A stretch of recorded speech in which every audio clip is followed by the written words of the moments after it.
کہ دنیا کی بے ثباتی کا تو ہمیں بھی پتا ہے کہ دنیا ختم ہونے والی ہے. یہ حدیث پاک ہے. میرے مصطفیٰ نے فرمایا عن سالم بن سعد قال قال رسول اللہ صلی اللہ علیہ وسلم لو كانت الدنيا تعدل عند الله جناح بعوضة ما سقى كافرا منها شربة ماء.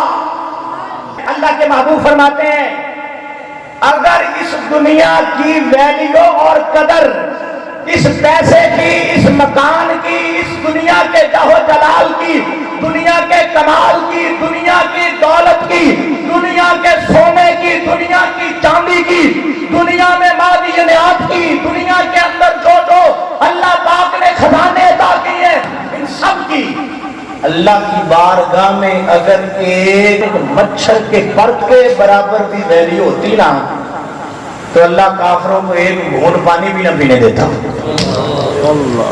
سارا ہی دنیا کا مال اپنے محبوب کی امت کو عطا فرما دیتا.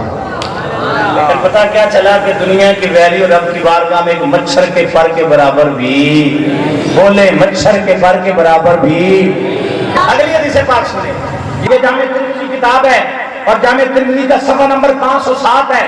میرے مصطفیٰ کریم نے فرمایا سمیعت رسول اللہ صلی اللہ علیہ وسلم یقول ان الدنیا ملعونۃ.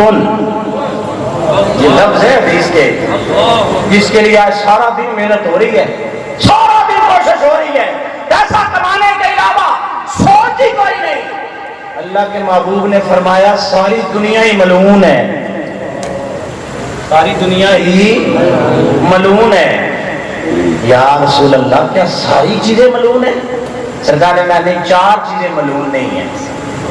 چار چیزیں، بولے بولے چار چیزیں. یا رسول اللہ وہ کون سی چار چیزیں ہیں؟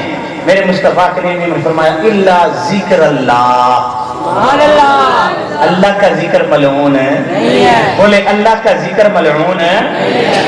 وما والاہ، اور جو اللہ کے لیے محبت کرتا ہے وہ بھی ملعون ہے، جو اللہ کے لیے پیار کرتا ہے وہ بھی ملعون ہے نہیں ہے. سرکار نے فرمایا او عالم او متعلم.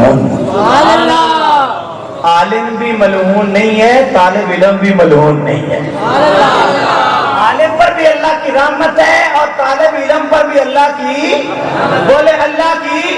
باقی ساری کائنات کی چیزیں اللہ کی رحمت سے دور ہے. ہاں جب یہ چیزیں رب کے نام پر ہو جائیں گی اور اللہ کے لیے ہو جائیں گی تو پھر اللہ پاک کے محبوب فرماتے ہیں پھر یہ بھی ملعون نہیں رہیں گی، اللہ انہیں بھی عزت عطا فرما دے گا.